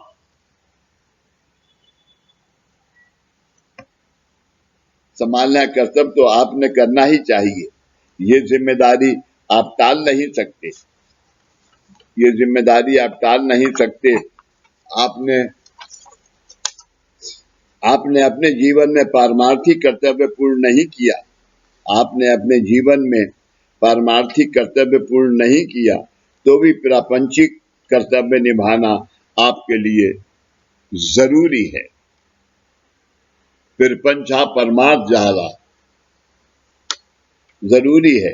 आप दो प्रकार के प्रपंच करते हैं, ये कैसे देखिए, आप दो प्रकार के प्रपंच करते हैं, ये कैसे देखिए। आपके हिस्से में जो आया है वह आपका खुद का प्रपंच है, आपके हिस्से में जो आया है वह आपका खुद का प्रपंच है। आप क्या करते हैं? आप दूसरों का प्रपंच करते हैं, यानी आपके सुख दुख देखकर आपने जीवन में उसके अनुसार इच्छा अपेक्षा करते रहते हैं, इसलिए आपको अपना प्रपंच मुसीबत लगता है। अरे शतरंज के पास तो शतरंज के पास तो कौन सी गाड़ी है, वो उसका नाम है, सबसे अच्छी गाड़ी कौन सी है आजकल? ऑडी चल रही है, जैगुआर चल रही है। हाँ सुन रहे हो, बताए नहीं खुद ही। हाँ, और बाबूजी के पास तो वो क्या कहते हैं, बाबूजी के पास तो जो गाड़ी है वो नहीं, मेरे पास जो शतरंज के पास जो है वो मर्सिडीज है, और बाबूजी के पास जो है वो क्या है, मारुति की जो मारुति की जो गाड़ी है जो कि 4000 में आती है, वो है, उसका नाम नहीं याद आ रहा है मुझे। तो ये मुकाबला करना, तो मेरे पास भी मर्सिडीज होना चाहिए, ये मुकाबला करना ये गुनाह है। अब जी मेरे पास तो साइकिल है, मैं 3000 किलोमीटर साइकिल चलाता हूँ हर साल। चलाओ आपकी कृपा से। हाँ, जब मैं देखूंगा तो मुझे पता चलेगा।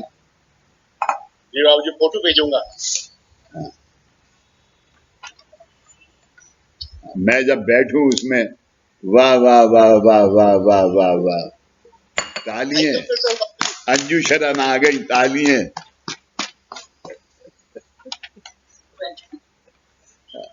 How are you, बाजी? तुम आए अपने पति के पास, ये खुदा की कुदरत है, कभी हम तुम्हें, कभी अपने तुम्हारे पति को देखते हैं। आप ठीक है बाबूजी? तबीयत? है? आपकी तबीयत वगैरह ठीक है? हालचाल? तुम्हें कैसा लग रहा? अच्छे दिख रहे हैं, as usual, very nice. हाँ, ये बात हुई ना। रंगनेश्वर साहब नमस्कार। कैसे बाबूजी? तबीयत ठीक है ना? हाँ ठीक है, आपके आशीर्वाद जो है। अब सप्ताह बगल में बैठी है तो ठीक ही होगा, बिल्कुल। बिल्कुल बिल्कुल। और श्रिया भी है यहाँ पे, श्रिया भी बोल रही है कैसे बाबूजी? प्रणाम बाबूजी। प्रणाम प्रणाम। तबियत वगैरह ठीक है ना? आपकी तबियत का ख्याल रखिएगा। इसलिए आपको अपना पिरपंच मुसीबत लगता है और दूसरों का पिरपंच स्वर्ग का समान लगता है। ऐसे ये दो पिरपंच आप बिना किसी कारण से करते रहते हैं। इनके बारे में परम पूज्य पंत महाराज ने कहा है, इनके बारे में परम पूज्य पंत महाराज जी ने कहा है, आनंदेश्वर केक तो मुझे भेजा ही नहीं तुमने। हाँ, बहुत कंजूस हो गए हो तुम। भूपति ने कहा था कि मैं भेजता हूं, दादू से कहूंगा मैं भेजता हूं। इसके बारे में परम पूज्य पंत महाराज जी ने कहा है दो पिरपंच आप बिना किसी कारण के करते रहते हैं। इनके बारे में पंत महाराज जी ने कहा है, पिरपंच हा परमार्थ जाला, मतलब दूसरों को देखकर जो पिरपंच आप कर रहे हैं वो गुरु मार्ग में आने के कारण बंद हो गया, और फिर जो पिरपंच करने के लिए आपने जन्म लिया है उस पिरपंच का परमार्थ हो गया, उस पिरपंच का परमार्थ हो गया। आज ये मुलाकात चल रही है, ये पिरपंच का परमार्थ है, और आप सुन रहे हैं ये परमार्थ है। इसमें कोई शंका? पिरपंच हा परमार्थ जाला हो गया।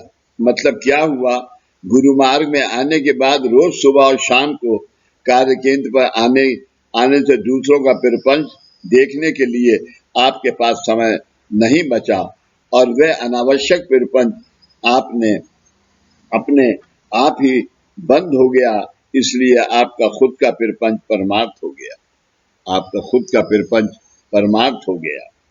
अब ऐसी अवस्था प्राप्त हुई है, इसलिए परम पूज्य पंत महाराज जी ने कहा है, एणे नाही जाने नाही गुरु मार्ग ही भला, एणे नाही जाने नाही गुरु मार्ग ही भला।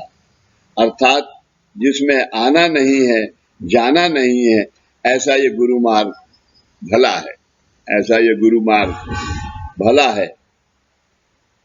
मतलब अब इसके आगे जन्म लेना है तो वह गुरु आज्ञा से ही लेना है। कर्म बाकी थे, वासनाएं बाकी थी, इसलिए जन्म लेकर जन्म मृत्यु के फेरे में अटकना नहीं है, जन्म मृत्यु के फेरे में अटकना नहीं है। इसलिए जो पहले मैंने शेर सुनाया था कि बाजार से गुजरता हूं खरीदार नहीं हूं, आज ये बाबा का महल है, बाबूजी का नहीं है। ये आप सब लोगों का है,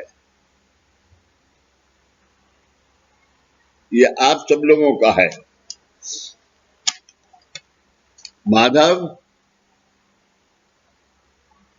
माधव जब शक्तिपीठ बनी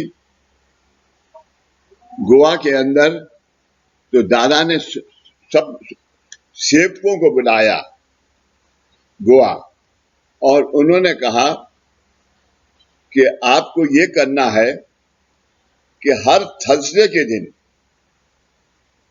हर भक्त ने आप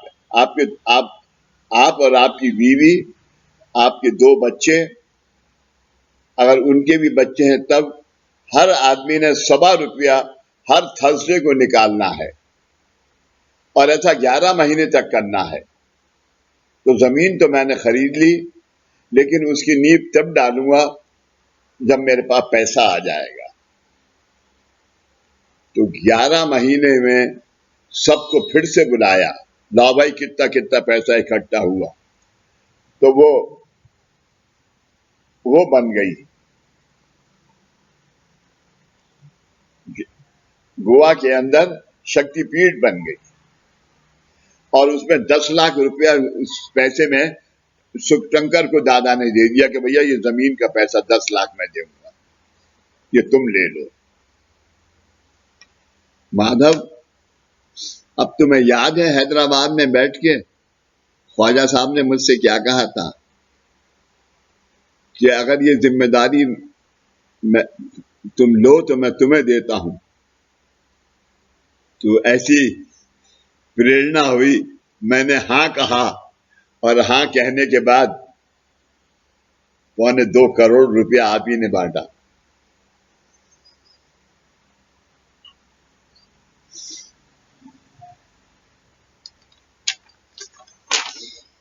मैंने आपको वैदिक और जैविक मार्गों के बारे में कहानियां बताई हैं, मैंने आपको वैदिक और जैविक मार्गों के बारे में कहानियां बताई हैं। इसी तरह गुरु मार्ग के बारे में है। गुरु मार्ग में आने के बाद कुछ लोग चमत्कार युक्त सिद्धियां प्राप्त करने के लिए उत्सुक होते हैं, चमत्कार सिद्धियां प्राप्त करने के लिए उत्सुक होते हैं। चमत्कार के संबंध में संत श्री रामकृष्ण परमहंस जी के चरित्र की ये कथा है। श्री रामचंद्र परमहंस की ये कथा है। उनके पास एक दिन 25 वर्षों तक साधना किया हुआ एक व्यक्ति आया। साधना किया हुआ, बहुत गौर से सुनो, एक व्यक्ति आया। श्री रामकृष्ण परमहंस जी ने उस व्यक्ति से कहा, अच्छा हुआ आप यहाँ आए, अब मुझे ये बताओ कि श्री परमेश्वर ने आप पर क्या कृपा की है। उस व्यक्ति ने जवाब दिया, मैं पानी पर चल सकता हूँ। श्री रामकृष्ण परमहंस जी ने पूछा, उस व्यक्ति ने जवाब दिया, मैं पानी पर चल सकता हूँ। श्री रामकृष्ण परमहंस जी ने पूछा, ये प्राप्त करने के लिए आपको कितने साल लगे। उस व्यक्ति ने कहा 25 साल। इस पर श्री रामकृष्ण परमहंस जी ने उस व्यक्ति से कहा, वहां नदी के किनारे पर नाविक है, वहां नदी के किनारे पर नाविक है, नाव चलाने वाला, वह अपनी नाव से लोगों को नदी के उस पार पहुंचाता है। आप उस नाविक से पूछकर आइए कि वह एक व्यक्ति को नदी के उस पार पहुंचाने के लिए कितने पैसे लेता है। वे व्यक्ति श्री रामकृष्ण परमहंस जी के पास आकर बोला, वे व्यक्ति श्री रामकृष्ण परमहंस जी के बाद आकर बोला, वह नाविक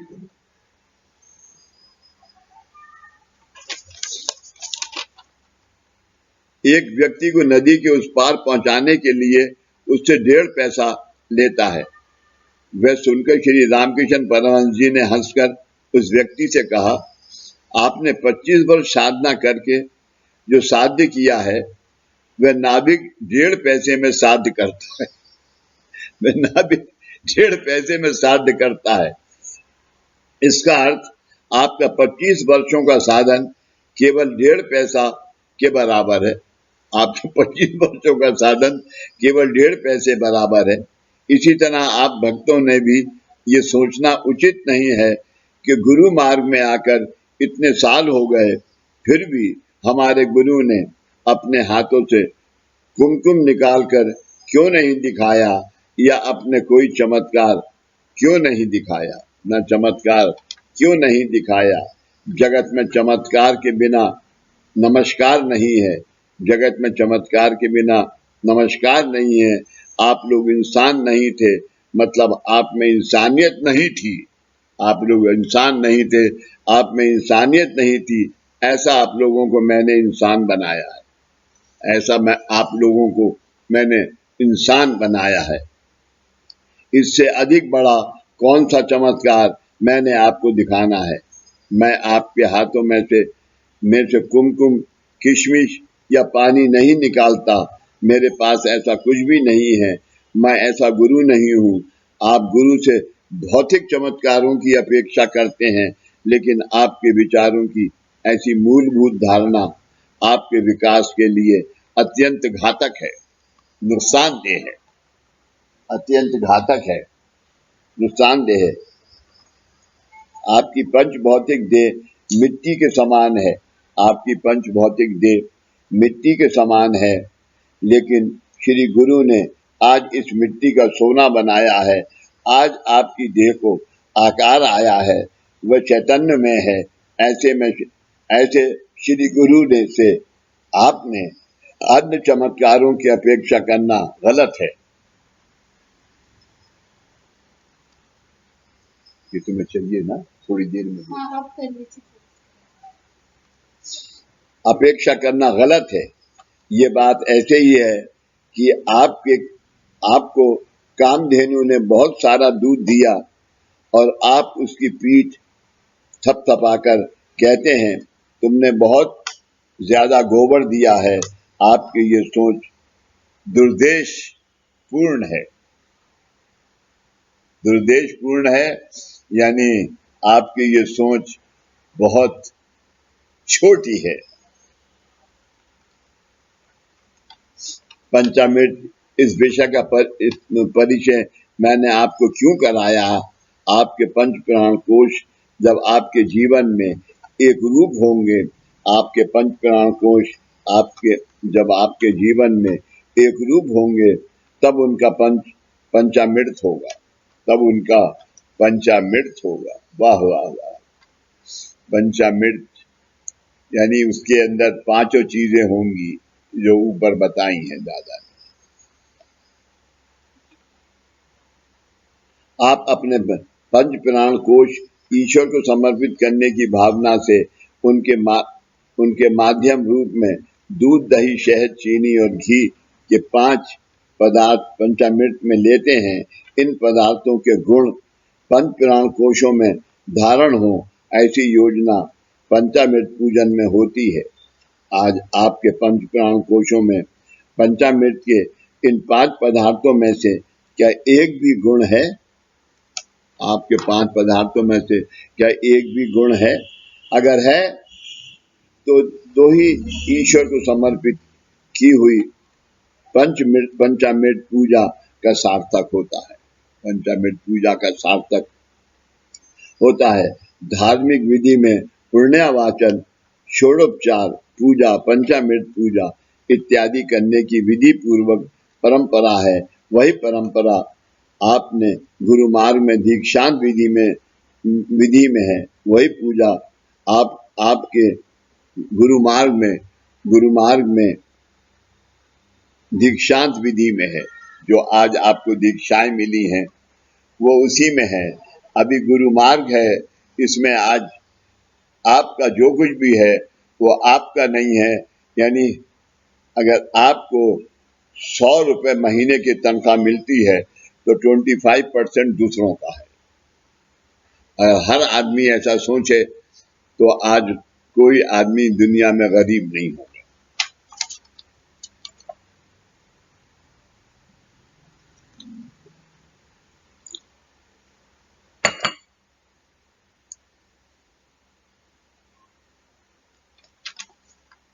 आपने 5 दीक्षाएं ली हैं, नामस्मरण, उपासना, अनुग्रह, गुरु दीक्षा और कारण दीक्षा। कारण दीक्षा मतलब घी है जो खाकर आपने बलवान होना है, लेकिन किस तरह से? तो विद्या विनय शोभते के अनुसार, यानी आपने विनम्र भाव से, प्यार से बलवान होना है। आप अपने प्रयत्नों से या अपने सामर्थ्य से कारण दीक्षा तक नहीं आए हैं। आप अपने प्रयत्नों से या अपने सामर्थ्य से कारण दीक्षा तक नहीं आए हैं। आपने गुरु कृपा से इस अधिकार को प्राप्त किया है। यह अधिकार प्राप्त होने के बाद विद्या विनय शोभते मतलब विद्या विनयता से आप शोभायमान हैं, यानी नम्रता से आप शोभायमान हैं। ये आपके आचार विचारों द्वारा प्रकट होना आवश्यक है। आप गुरु मार्गी हैं। जगत को ज्ञान देने के लिए तथा जगत का दुख निवारण करने के लिए आपको कारण दीक्षा प्राप्त हुई है। ऐसी सद्भावना आप में निर्माण हो, इसलिए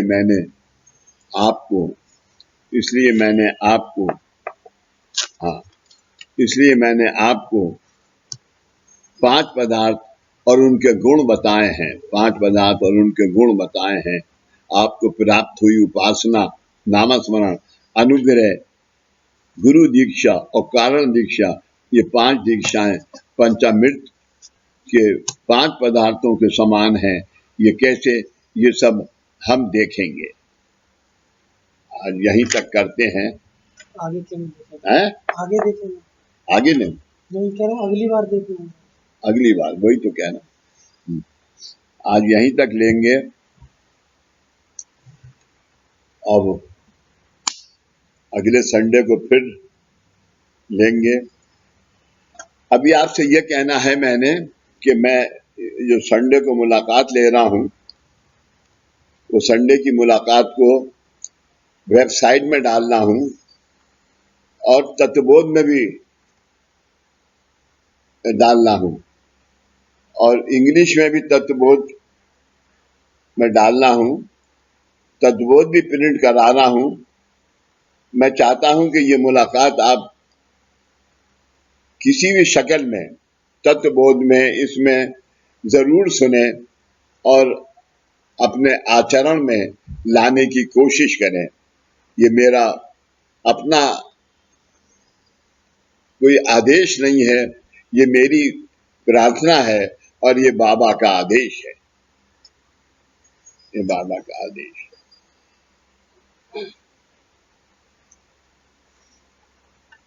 और किसी ने कोई सवाल करना हो तो बताएं। प्रार्थना करने को या पहले प्रार्थना कर लूं? पहले प्रार्थना कर ले बाबू जी। अच्छा, तो पहले मेरे साथ में 5 ओमकार करिए।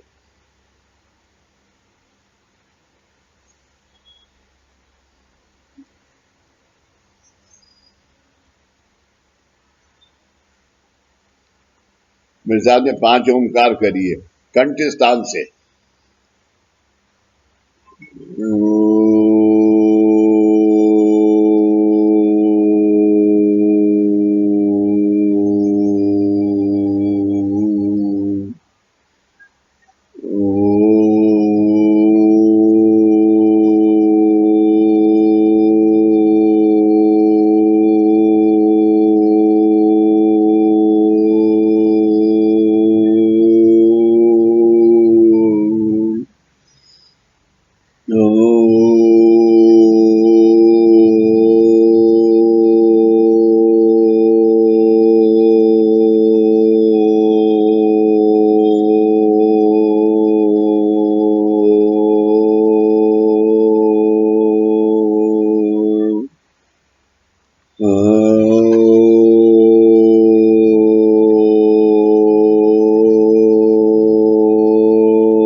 सदा सर्वदा योग तुझा गळावा, तुझे कारणी देव माझा पळावा. उपेक्षू नको गुणवंता अनंता, रघुनायका मागणे हेची आता. उपासनेला धरण चाल व्हावे, भूदेव संतासी सदा नवावे. सत्कर्म योगे वैवाल भावे, सर्वामुखी मंगल बोल भावे. ज्या ज्या ठिकाणी मन जाय माझे, त्या त्या ठिकाणी निज रूप तुझे. मी ठेवितो मस्तका ज्या ठिकाणी, ते ते तुझे सद्गुरु पाय धानी. सच्चिदानंद सद्गुरु साईनाथ महाराज की जय. श्री गुरुदेव दत्त सदानंदाचा एलकोट. सच्चिदानंद सद्गुरु श्री पंत महाराज की जय. श्री गुरुदेव दत्त श्री सद्गुरुनाथ दादा महाराज की जय. श्री गुरुदेव दत्त.